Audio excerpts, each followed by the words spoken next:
they said, don't come to work. We can't pay you. We don't know when we'll be coming back. Check your email. And I said, I've got to figure out a way to make money for myself. And so I said, I'm going to make these headboards. I'm going to try to sell them all. I made 2 a day in my kitchen on the island, and Craigslist, Facebook Market, posting them. Custom fabric headboards was the headline. I don't have this story about rearranging furniture all the time in my bedroom. And it's so funny because my mother is always like, who are you? You never made your bed. You never cleaned up. And so I just, it really started for me, my first apartment on a teacher's salary.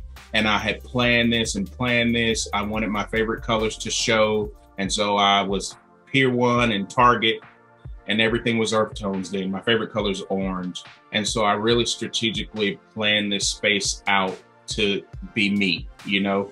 I had a rug on the wall. I hadn't seen that done. I had no clue how I was gonna get it up, but I found quilt hangers and got it up. So there was a huge 8x10 rug on my wall, and it just showed my love for textiles. And that's where I am now. I love textiles. I'm okay with being a decorator or being called a decorator, because when I go in the tile store and flooring, it's beautiful, but it's just beautiful. But when I go in a fabric store, I'm screaming and hollering. So I know that I'm a textile guy.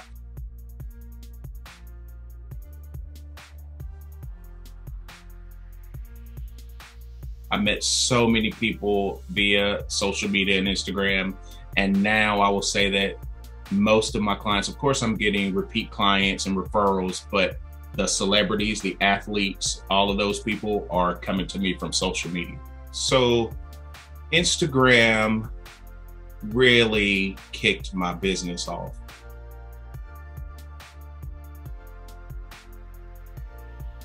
I was tagging vendors, and this is another kind of no-no back then to the design community. Why are you tagging where you got stuff? Why are you tagging if you got stuff from retail? But when I was tagging the vendors and the retail stores, they were reposting, and I was getting thousands of followers from that. I was getting tons of traffic and engagement from people who shop at Z Gallery or Bernhardt, and so it has really helped my business. You see me all over. You see my face in the bathrooms at High Point Market. It's because of social media, right?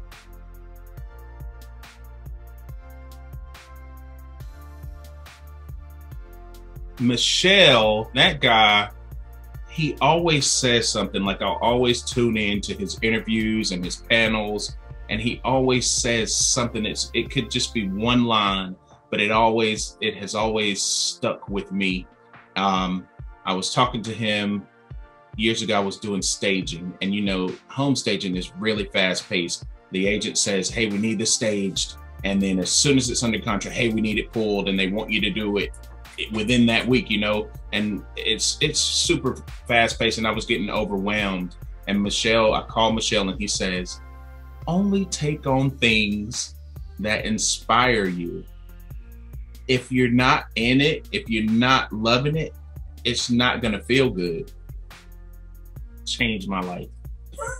It changed my life. And so I posted January 1st or so, 2020. If it doesn't make me want to dance, I'm not doing it.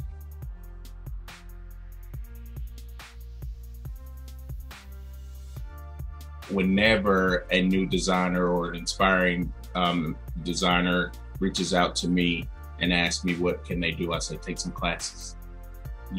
Learn style, learn terminology, just so when you go in people's houses, you're not saying, oh, the little window above the door, that's a transom. Or what's that box thing above the curtain? Oh, a cornice.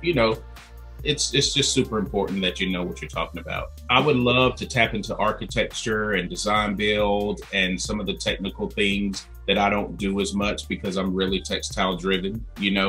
Most of the people who reach out to me are luxury new construction. So we're not having to do a lot of structural things to the home.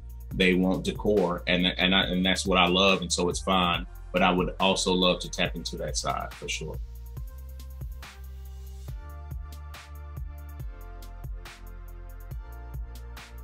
Products has always been my goal. People always ask, well, when are you going to get on TV, or when are you going to do this? And that has never been my thing. I've always wanted products. I've wanted people to be able to walk in a store and see Don Ricardo's name on these furniture pieces and swipe their card and buy tons of them, you know, so it's happened.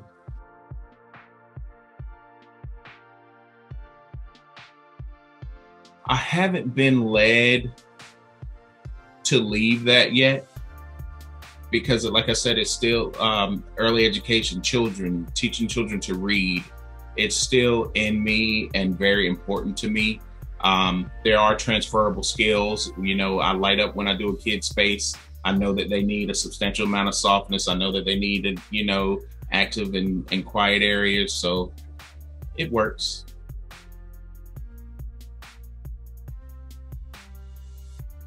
During that time, room arrangement is really important in a classroom. You don't want active play areas with quiet play areas. And so I was designing and didn't realize it. And then while we were doing art, I was creating abstract art for that apartment that I told you about on my teacher's salary, because I couldn't afford art.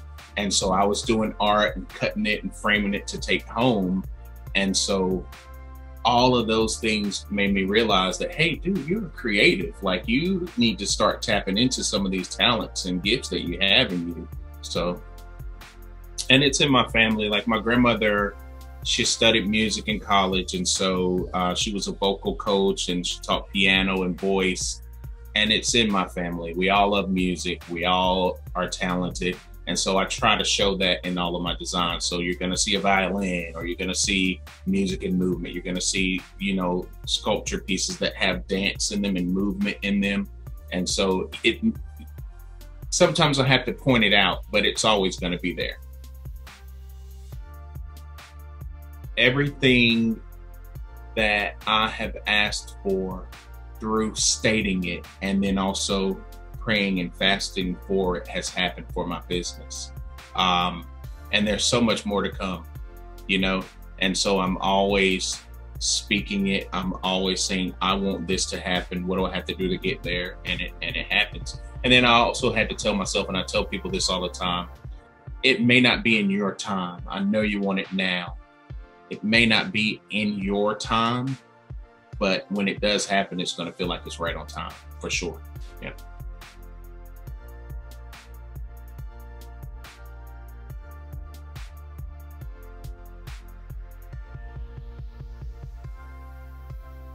I had never professionally entered any work to be judged, because I've always thought the spaces that I'm doing are so client specific. I'm so focused on making it functional for them and what they need and the colors that they want to use. And so how can that be judged? You know what I'm saying? And so with Fairfield, because it wasn't a real space, I felt comfortable putting that out there. But I'm gonna do it some more. To be second place in my first professional competition, I'm completely fine. It's almost like I won the money and don't have to do the work, right?